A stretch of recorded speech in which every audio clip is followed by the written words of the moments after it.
Hey guys, it's Heather Downey from Raven of Hope. Today I figured I would be doing a deck review. Now this, as I'm pretty sure, is a reprint, but this is a reprint of the Witch's Tarot. My husband got it off eBay from someone, I think from China, but I didn't receive a little white book with it, which that's okay because I'm an intuitive tarot reader and teacher. But I really just like the box. You know, the box is pretty good.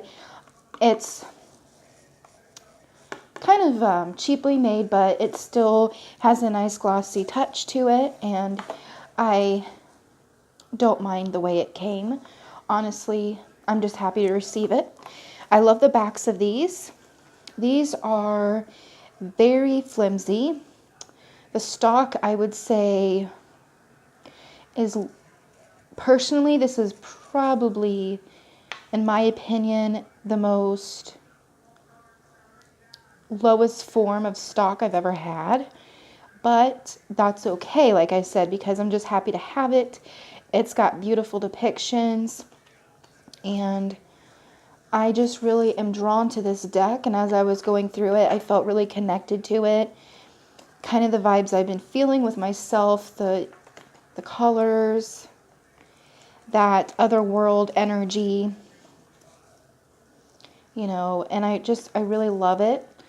And I'm so happy with it. Personally, it's great for my collection, I feel.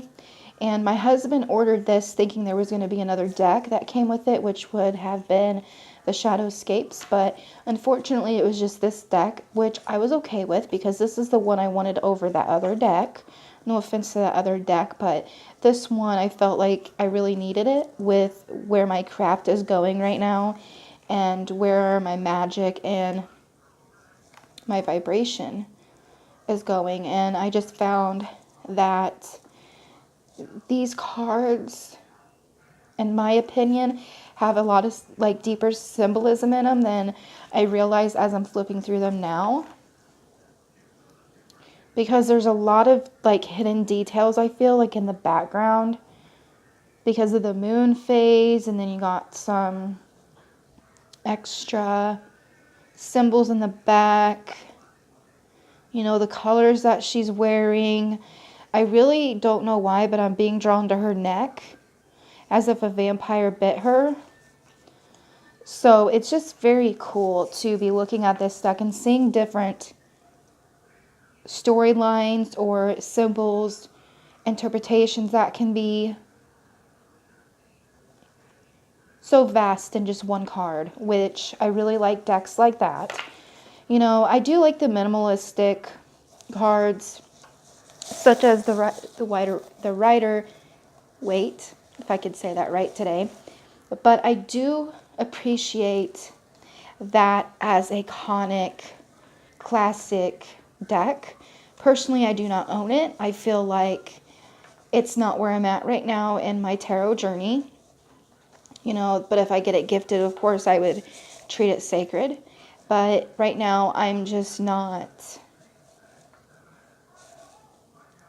I feel like my tarot journey is more. Because I want to make sure I use the right terminology so I don't offend anyone. But I feel like that is a beginner deck. And I feel like it can be for people that are accelerated in their tarot path. But I just like the pagan vibe to this deck. I'm very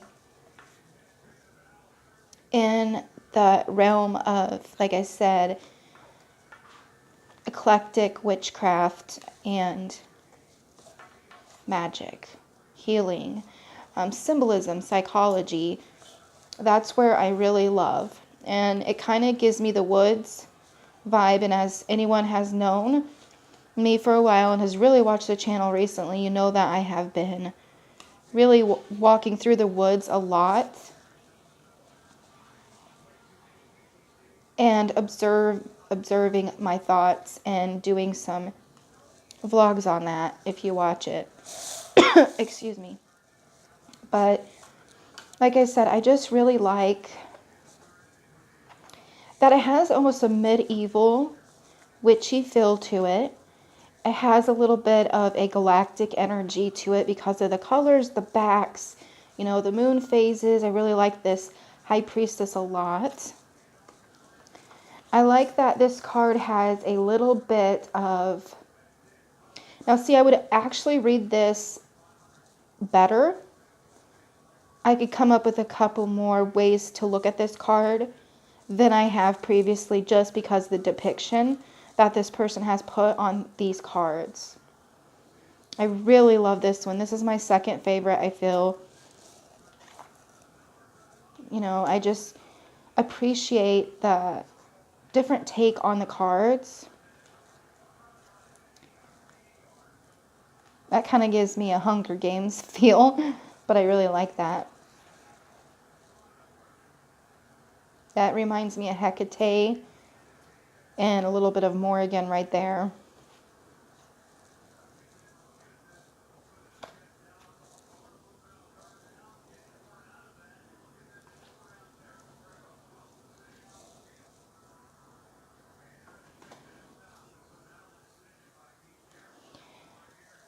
If you guys have this deck, what do you find the most disappointing and the most exciting thing about this deck?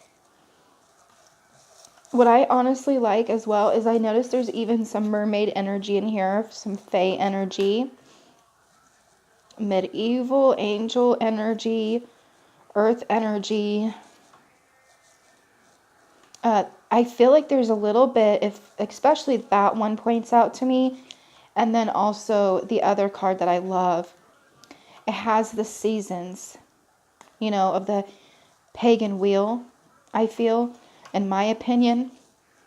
I feel like that stands out to me as well, which someone that has researched this deck before buying would say that was the whole point of this deck. But I did not honestly expect that.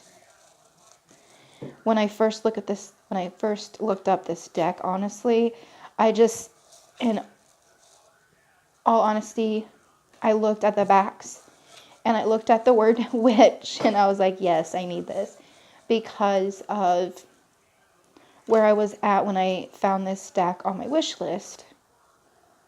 And now it gives me more of a deeper meaning. I feel like this is going to be the deck I will primarily use for 2019, along with, I'm pretty sure it is the Annie Stokes Tarot as well. So that is what I got recently. Oops. So I am going to be coming on next and pulling my year card for 2019, what my focus for myself to record this so I can go back to it and take notes. And then I will be pulling one for you guys as, you know, a whole that watches my channel. And if you guys would like a personal private one, you could go to my website and I could do that for you. Private video, of course, or email, whichever you prefer. And then I'm going to be doing a weekly reading as well as a general channeled reading. And then I'm going to get to my private personal readings that are waiting on me and that have ordered. Thank you so much for your patience, your views, likes, shares, comments, subscription. And I hope that you participate in the comments and that you give me some new ideas to bring different content that you're looking for on Raven Hope. Blessed be and happy 2019, guys.